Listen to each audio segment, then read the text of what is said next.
Hi hello I am Lakshmi here. ഇന്ന് നമ്മളൊരു അസൽ ഫ്രൂട്ട് ജ്യൂസ് ഉണ്ടാക്കാൻ പോവുകയാണ് കേട്ടോ. അപ്പോൾ ഏതാ ഫ്രൂട്ട് എന്നല്ലേ കണ്ടല്ലോ, ആപ്രിക്കോട്ടാണ് നമ്മുടെ ഇന്നത്തെ ഫ്രൂട്ട് എന്ന് പറയുന്നത്. അപ്പോൾ പഴങ്ങളിൽ തന്നെ ഏറ്റവും ബെസ്റ്റാണ് ആപ്രിക്കോട്ട് എന്ന് പറയുന്നത്. കാണാൻ തന്നെ എന്തൊരു ഭംഗിയാണല്ലേ. അപ്പോൾ അതിൻ്റെ ഉപയോഗങ്ങളും അതുപോലെ തന്നെയാണ്. അത് നമ്മുടെ സ്കിന്നിനും നമ്മുടെ ഹെൽത്തിനുമൊക്കെ ഏറ്റവും ബെസ്റ്റാണ് ആപ്രിക്കോട്ട് എന്ന് പറയുന്നത്.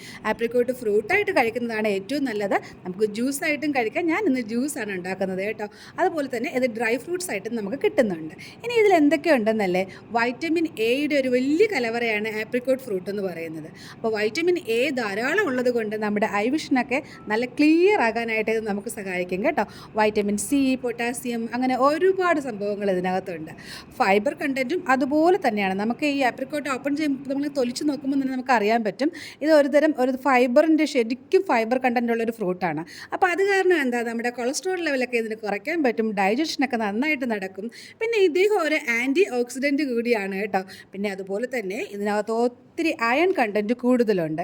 HB ലെവലൊക്കെ കുറവുള്ള ആൾക്കാർക്ക് നല്ലതാണ് കേട്ടോ. നമ്മുടെ സ്ത്രീകൾക്ക് മെനോപോസൊക്കെ കഴിയുന്നവർക്കാണെങ്കിൽ നമ്മുടെ ഈ ജോയിൻസും അതുപോലെ തന്നെ നമ്മുടെ എല്ലുകൾക്കൊക്കെ കുറച്ച് ബലക്കുറവ് വരാൻ സാധ്യതയുണ്ട്.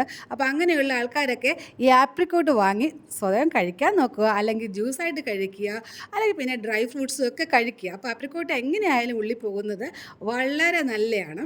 അപ്പോൾ ആരും മിസ് ചെയ്യേണ്ട. ഞാൻ എങ്ങനെയാണ് ഇനി ഈ ആപ്രിക്കോട്ട് ജ്യൂസ് ഉണ്ടാക്കിയതെന്ന് പറയാം. വേറെ ഒന്നുമില്ല, സിമ്പിളായിട്ടാണ് ഞാൻ ഇതിനകത്ത് ഒരു ഷുഗറോ ഹണിയോ ഒന്നും യൂസ് ചെയ്തിട്ടില്ല. ഞാൻ പ്യുവറായിട്ട് തന്നെ ഉണ്ടാക്കി കുടിക്കുകയാണ് ചെയ്തത്. അപ്പോൾ ആപ്രിക്കോട്ട് നന്നായിട്ട് കഴുകിയെടുക്കുക. അതിനുശേഷം അത് നന്നായിട്ട് ഒന്ന് ബ്ലെൻഡ് ചെയ്യുക. എക്സ്ട്രാക്ട് ചെയ്യാൻ പറ്റുന്നതാണെങ്കിൽ അങ്ങനെയും ചെയ്യാൻ പറ്റും. ഞാൻ ബ്ലെൻഡ് ചെയ്യുകയാണ് ചെയ്തത്. നന്നായിട്ട് ബ്ലെൻഡ് ചെയ്തു. അതിനുശേഷം നമ്മൾ നല്ല ഭംഗിയുള്ള ഒരു കപ്പ് ഇതുപോലെ അങ്ങ് എടുക്കുക, കണ്ണാടി ഗ്ലാസ്.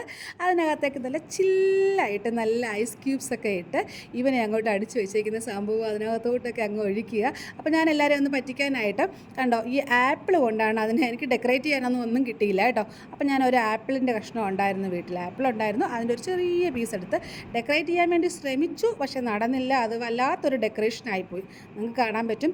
അപ്പോൾ എൻ്റെ ജ്യൂസ് റെഡി ആയിട്ടുണ്ട്. നല്ല ചില്ലായിട്ട് ഞാൻ കുടിക്കാൻ പോവുകയാണ്. Thank you so much.